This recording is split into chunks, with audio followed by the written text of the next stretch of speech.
بالك من الفرق بين but والزو، عشان ممكن وانت بتحل في الامتحان يجي لك but والزو في نفس السؤال. الله، طب من الاتنين بيعبروا عن تناقض، اخد but ولا اخد الزو؟ بسم الله، نبدأ معانا النهارده قاعدة الكونكتورز، الروابط. قاعدة من القواعد اللي عاملة قلق كبير وعاملة زعل لكل الطلاب بالذات تانية إعدادي، لأن القاعدة ديت بتلخبطهم، وبإذن الله في الفيديو ده هنحاول إن إحنا نشرح ونبسط الوضع ونبسط الأمور خالص. أول رابط معانا في الرابط عشان ما نتكلمش كتير هي because. because يعني إيه يا عم؟ because بمعنى الفلاحي بتاعنا عشان أو لأن. because ديت بيجي بعدها سبب للشيء، وبنجيب قبلها نتيجة لشيء معين. يعني إيه الكلام ده عشان مش فاهم؟ بيقول لك مثلا انا لم اذهب الى المدرسه، انا ما رحتش المدرسه. طب ليه ما رحتش المدرسه؟ عشان كنت تعبان.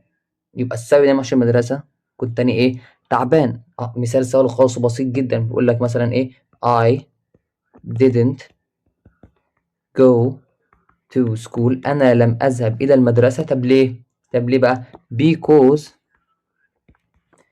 I was sick. عشان انا كنت مريض. خد بالك من كام نقطه كده معينه عشان القاعده دي سهله وعاوزين نخلص الامور على طول عشان ما تاخدش منك وقت. انا عارف ان انت اصلا قاعد غصب عنك. بيكوز دي لو جت في النص اعمل حسابك من كام حاجه كده. بيكوز دي لما تيجي في نص الجمله فبيحطش قبلها كوما، ما بحطش قبلها ايه؟ كوما. ركز في الكلام. انما بيكوز لو جت في اول الجمله اعمل حسابك ان احنا هنحط كوما. خد بالك من الكلام تاني، بيكوز في النص مفيش كوما، بيكوز في الاول هنحط ايه؟ كوما. مثال يقول لك مثلا because I was sick، بسبب ان انا كنت مريض او عشان كنت مريض حط الكوما. I didn't، انا لم اذهب. I didn't go to school. كمان مثال سهل وبسيط خالص اهو، بيقول لك مثلا ايه؟ they got high marks. هم خدوا درجات عالية. طب ليه خدوا درجات عالية يا عم؟ قال لك because عشان مثلا they studied، عشان هم ذاكروا بايه؟ studied hard، عشان هم ذاكروا بايه؟ بجد. because اجت في النص مفيش ايه؟ مفيش كوما. خد بالك من الكلام دوت.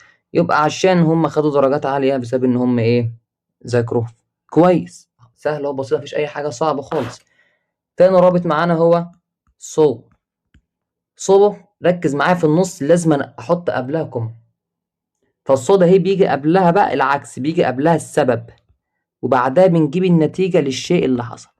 يعني ايه الكلام ده؟ لو جينا عكسنا المثال اللي فوق اللي هو I was sick، انا كنت مريض. ايه النتيجة اللي حصلت عشان كده؟ قال لك so I didn't go to ايه؟ I didn't go to school، انا لم اذهب الى الايه؟ المدرسة. يبقى نتيجة ان انا كنت تعبان، ايه النتيجة اللي حصلت بسبب كده؟ انا لم اذهب الى الايه؟ انا لم اذهب الى المدرسة. ركز معايا في الكلام. الصوت بتيجي في النص قبلها كوما. قبلها ايه؟ قبلها كوما. بيجي قبلها السبب وبعدها بنجيب الايه؟ النتيجة للشيء اللي بيحصل ده، نتيجة لشيء معين.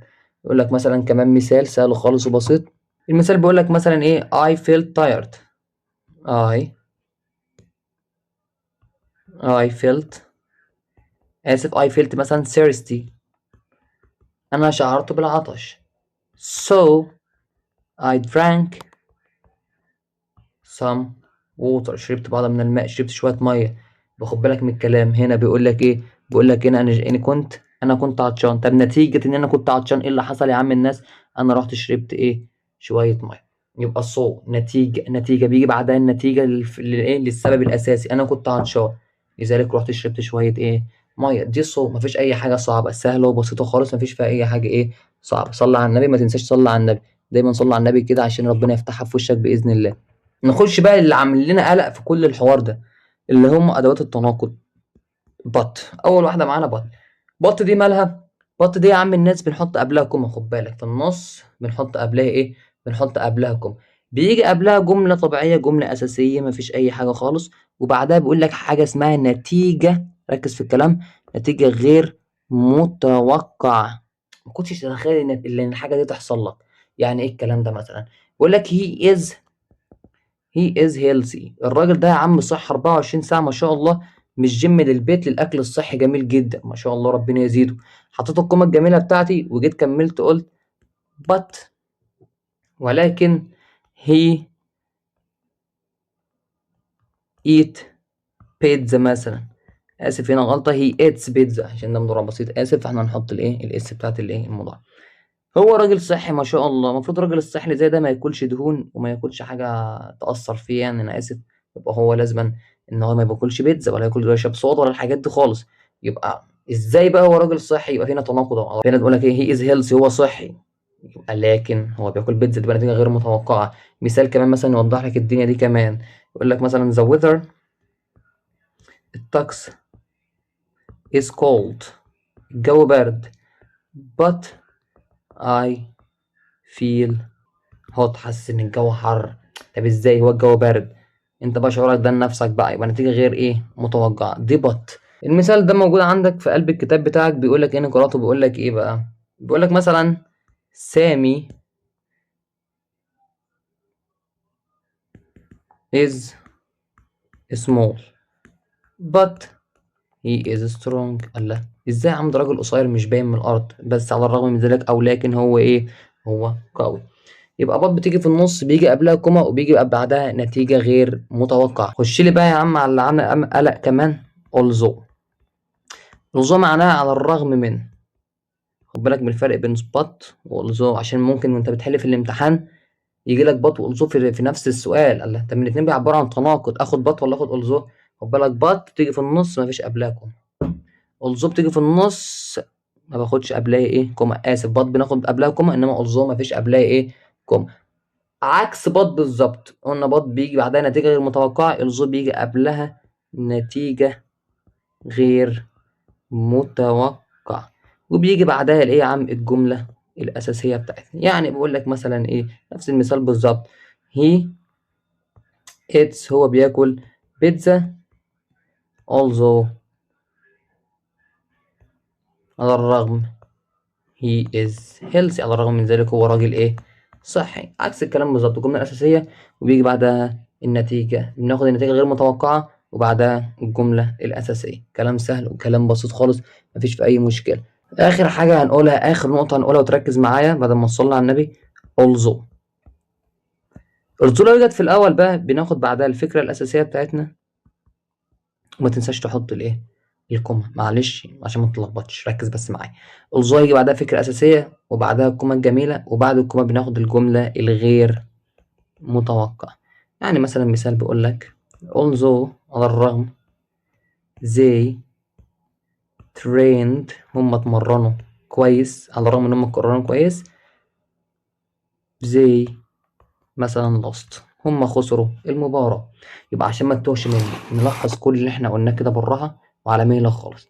عندك ادوات الربط، اول حاجة بيكوز ديت بتيجي في النص ما بيكونش قبلها كوما، بمعنى عشان.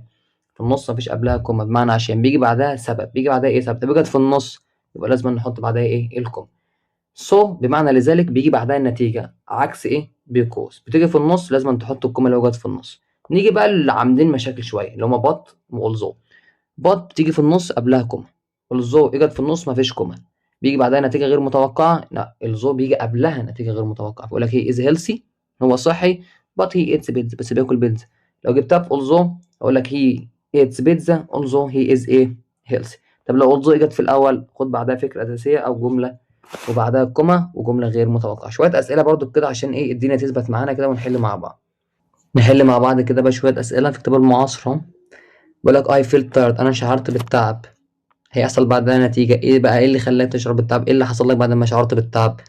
I went to bed early، أنا ذهبت للإيه للسرير، فدي طبعا عندك نتيجة، النتيجة هناخد بعدها إيه so. رحمة was smiling، رحمة كانت مبتسمة، she wasn't feeling well. لا، طب هي مبتسمة وإزاي بقى مزاجها مش حلو، يبقى هنا في تناقض. هنا في كوما مفيش كوما، يبقى خد إيه ملزوم. عمر didn't study، عمر ما بيذاكرش، he failed the test، هو ما بيذاكرش، عمر ما بيذاكرش، يبقى لذلك هو سقط فين في الامتحان، يبقى ده نتيجة خد معايا إيه so. مالك wanted to go out، كان عاوز يخرج بره، it was raining، يبقى هنا في تناقض، ازاي عاوز يخرج بره والجو بيمطر، يبقى also. طب يا مستر هنا مفيش كوما، ازاي خدت الزو؟ طب مفيش بط يا عم ما تزعلش نفسك، خد الزو بقى وخلاص. she was happy، هي كانت سعيدة. ليه بقى هي كانت سعيدة؟ عشان فازت بالمسابقة، يبقى because. the artist was very creative، الفنان كان مبدع جدا، his work was amazing، so عشان كده الشغل بتاعه كان صح الصح تمام التمام. he didn't have much money، معهوش فلوس كتير he bought a beautiful painting. وعلى الرغم من إن هو معهوش فلوس كتير اشترى إيه؟ اللوحة. The sculpture was beautiful. النحت كان جميل جدا. It was not expensive. لكن ما كانش إيه؟ غالي. He studied history. هو ذاكر التاريخ. So he knows a lot. عشان كده هو عارف معلومات كتيرة جدا. والسلام ورحمة الله وبركاته. عاوزين تحلوا أي أسئلة كتيرة أو عاوزين شرح تاني عرفوني بإذن الله، أنا هنعمل لكم فيديو كمان.